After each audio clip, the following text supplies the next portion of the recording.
Our last call spotlight tonight is fascinating. It's basically the story of the rise and fall of this guy who they basically call the Warhol of the web. His name is Josh Harris, and he basically made a lot of money during the dot-com boom and then lost it all overnight. He's the subject of a Sundance documentary called We Live in Public. So you'll see the spotlight story on Josh. I highly recommend you stick around for that.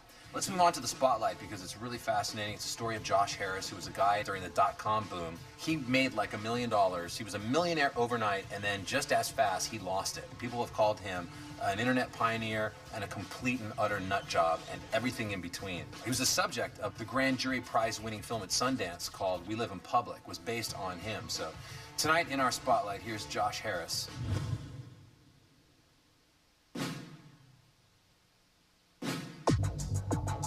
There was a moment in time where I was worth $90 million,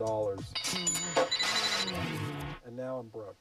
My name is Josh Harris. I make internet television networks.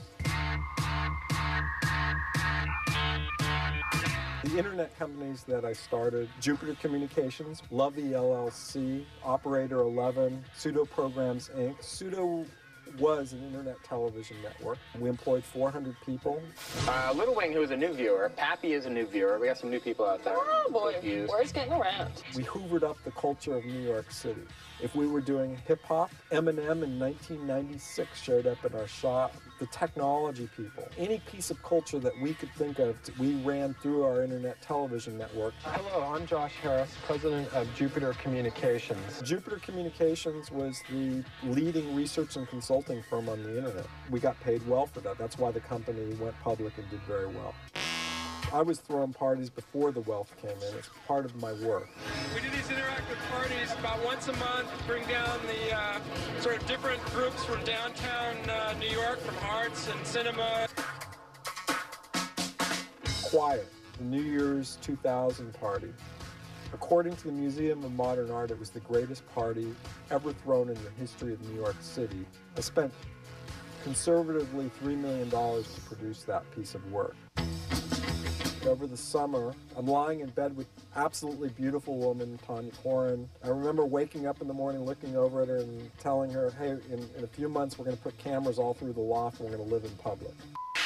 I turned my camera on, I cut my fingers on the way. Every orifice of my loft was wired. It had infrared cameras in the bedroom, in the refrigerator, in the cat box, inside the toilet, looking up. That was the money shot. By the way, the key for this is we projected not only the stream that we put out, but the people talking about us on chat on the walls. So it wasn't just benign people watching us.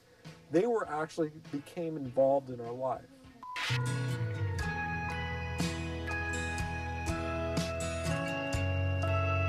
The crash began when I began living in public. I would click return on my computer and lose $1 million in the stock market. Click it again, you lose $500,000. You click it again, you lose, $300,000 in like the space of 3 minutes. And it kept going down, down, down. It wouldn't stop. And meanwhile, the internecine struggles between me and the girlfriend, it was finally coming apart. Stop it! Leave me alone! Stop! Unmove me!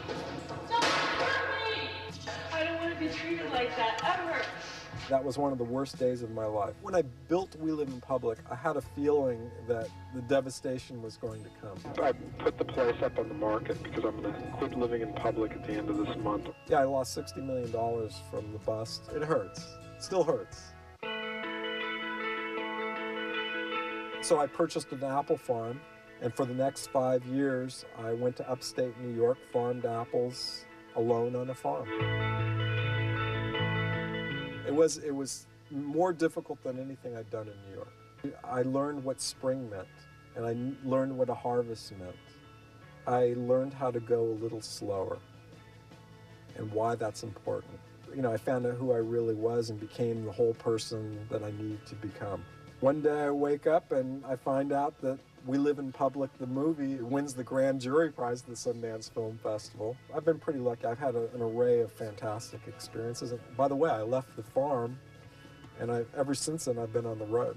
There was a moment in time where I had an opportunity to do something great, and I did it. I took that window of opportunity and went for it.